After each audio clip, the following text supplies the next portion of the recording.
আমার বিরুদ্ধে দুই ধরনের অভিযোগ এসেছে। এক, ধর্মীয় বিষোদ্গার এবং অশ্লীলতা, যে আমি সমাজে অশ্লীলতা ছড়াই এবং ধর্মীয়ভাবে নানান কাজ করি। আরেকটা হচ্ছে অর্থনৈতিক বিষোদ্গার, অপপ্রচার। তো ধর্মীয় বিষয়ে হচ্ছে এক ধরনের বিষয় ছড়ানো হয়েছে সমাজে যে আমি নাস্তিক, ইসলাম বিদ্বেষী। তো আমি নাস্তিকতা কোথায় করেছি, কোথায় ইসলাম বিদ্বেষী করেছি, এইরকম কিন্তু কোনো নজির নাই। তো ধরেন 16 সালে আমার একটা বই প্রকাশিত আছে, ইবনে সিনার হৃৎপিণ্ড। এই বই 16 সালে, এই বইয়ে ইসলাম ইসলামকে উপজীব্য করে একটি কবিতার বই, আপনারা অনলাইনে বইটি প্রকাশিত আছে, আপনারা পড়তে পারবেন। ইসলামকে উপজীব্য করে এই বইটা পড়া।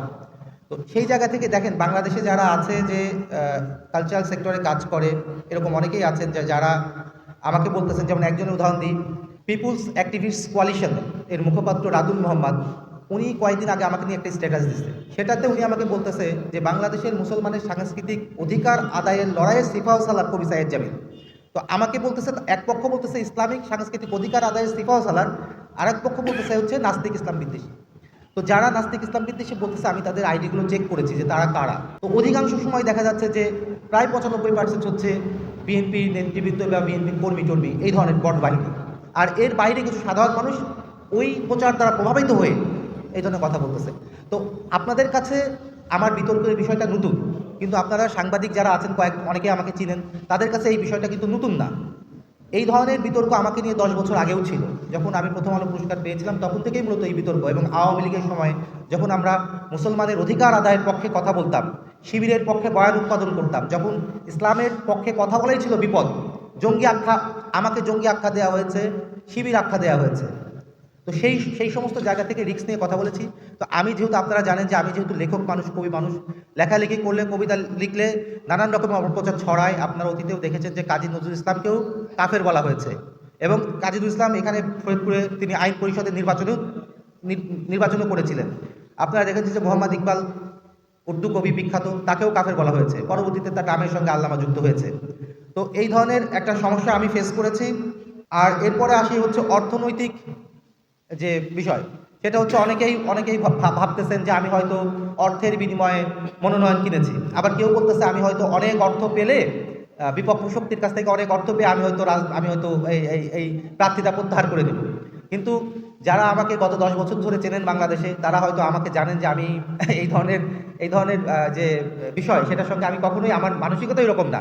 কিন্তু যেহেতু এটা একটা মানে মফস্বল এরিয়াতে গুজবগুলো বেশি ছড়ায়, এবং যেহেতু আমি এখানে প্রায় 2 যুগ অ্যাবসেন্স, আমি 2 যুগ এখানে থাকি না। 2 যুগ এখানে না থাকার কারণে মানে আমাদের গ্রামগুলোতে যেটা হয় যে কোনো প্রাইভেসি থাকে না, কিন্তু আমি যেহেতু প্রাইভেসি মেনটেন করে চলতাম, লোকজনের সঙ্গে আমার কম মিশা হতো, ফলে তাদের একটা কৌতূহল থাকতো আমার সম্পর্কে, এবং আমার সম্পর্কে তারা কৌতূহল মেটাতেও পারতো না। ফলে তাদের এই ভুল ধারণাগুলো আমার সম্পর্কে তৈরি হয়েছে। আমি বিক্রি হওয়া মানুষ না, আমি 1 ভোট পাওয়ার জন্য প্রস্তুত, যে আমি শুধু নিজেকেই ভোট দেবো, 1 ভোট পাওয়ার জন্য প্রস্তুত আছি, কিন্তু 1 ভোট পেলেও আমি বিক্রি হওয়ার মতো মানুষ না। তো এই ধরনের অভিযোগগুলো, যেমন ধরেন আরও বলি যে যেই অভিযোগগুলো ছড়াইছে, যে এখন তো ধরেন আপনার খুবই আধুনিক যুগ, যে ওই লেখাগুলো আমার কিনা, যেমন ধরেন ভিডিও এবং ছবির যে সত্যতা, সেগুলো কিন্তু ফরেন্সিক পরীক্ষা করলে এখন এটা বের করা যায়। তারপরে আপনার আছে হচ্ছে যে ফ্যাক্ট চেকার, তো কোনো রকমের ফ্যাক্ট চেকার করলেন না, আপনি কোনো ধরনের কিছু করলেন না, সেগুলো না করেই হচ্ছে একজনের দ্বারা আরেকজন অপপ্রচার শুরু করলেন।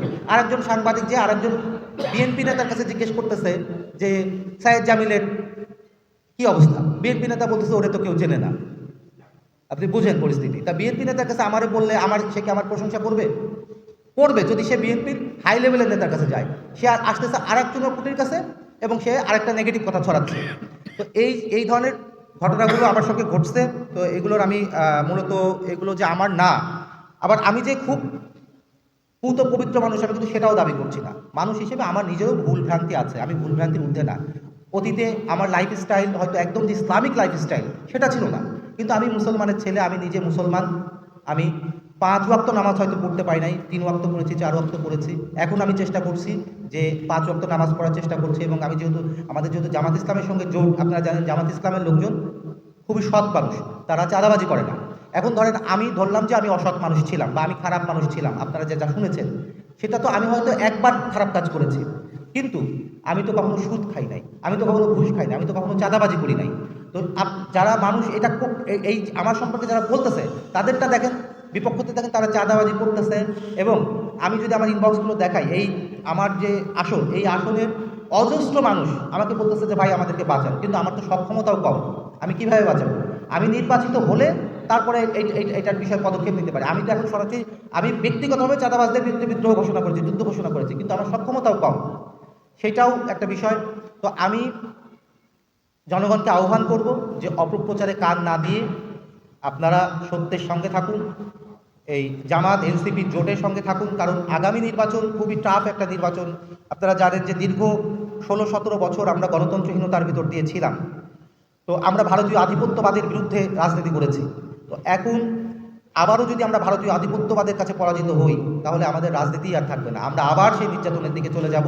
এই জনগণকে আমি বলছি যে আমরা আসুন, আপনারা সত্যের সঙ্গে থাকুন এবং আমাদের জামাত এনসিপি জোটের সঙ্গে থাকুন, এবং আমরা যাতে নতুন একটা বাংলাদেশ গড়তে পারি। সকলে মিলে, মানে একদম চাঁদাবাজি, খারাপ কাজ যেগুলো আছে, নেশা দ্রব্য আছে, এইগুলোর বিপক্ষে যাতে আমরা অবস্থান করতে পারি এবং যে সুখী সমৃদ্ধ রাষ্ট্র গঠন করতে পারি, সেই লক্ষ্যে আপনারা আমাদেরকে ভোট দেবেন। আমরা জয়যুক্ত হলে ইনশাআল্লাহ বাংলাদেশ সুখী সমৃদ্ধ এবং আমরা যে কাঙ্ক্ষিত রাষ্ট্র চাই, যে নতুন বন্দোবস্ত চাই, সেই নতুন বন্দোবস্ত রাজনীতি এই ভূমিতে প্রতিষ্ঠা হবে। আমরা যখন 24-এর গণঅভ্যুত্থান করি, তখন জনগণ কিন্তু আমাদের পক্ষে ছিল এবং ভেবেছিল যে নতুন বন্দোবস্তের রাজনীতি হবে, কিন্তু তারপরে কিন্তু জনগণ আবার হতাশ হয়ে যায়, কারণ পুরনো যে সেটেলমেন্টের পলিটিক্স ছিল, সেই পলিটিক্সটা কিন্তু আবার আমাদের উপর জেগে বসে। আমরা অসহায় পড়ি। যেমন ধরেন মাঠে যখন আমি যাচ্ছি, পলিটিক্স করতে গেলে কিন্তু অনেক টাকার প্রয়োজন, কিন্তু আমরা টাকার পলিটিক্সটা করি না। আপনারা যে হলফনামা দেখেছেন, যে আপনার সাংবাদিকরা আছেন, এক একজন প্রার্থী তারা হলফনামায় লিখেছে সে হয়তো 25 লক্ষ টাকা খরচ করবে বা 20 লক্ষ টাকা খরচ করবে, কিন্তু অলরেডি এক একজন প্রার্থী কয়েক কোটি টাকা করে কিন্তু খরচ করে ফেলেছে। আপনারা হিসাব করে বের করতে পারবেন, কিন্তু এটা কিন্তু সে মিথ্যা কথা বলেছে। তো আমরা এই ধরনের, আমাদের অর্থনৈতিক সক্ষমতাও কম, এই জন্য দেখবেন যে আমাদের অনেক প্রচারণাও কম। অর্থনৈতিক সক্ষমতা কম যেহেতু, প্রচারণাও কম যেহেতু, আমরা এই রাজনীতিকে ব্যবসায় রূপান্তর করি নাই। আমরা রাজনীতিকে করেছি মানুষের সেবার জায়গা থেকে। যারা রাজনীতিকে ব্যবসা করতেছে, আমার মনে হয় জনগণ এবার তাদেরকে প্রত্যাখ্যান করবে।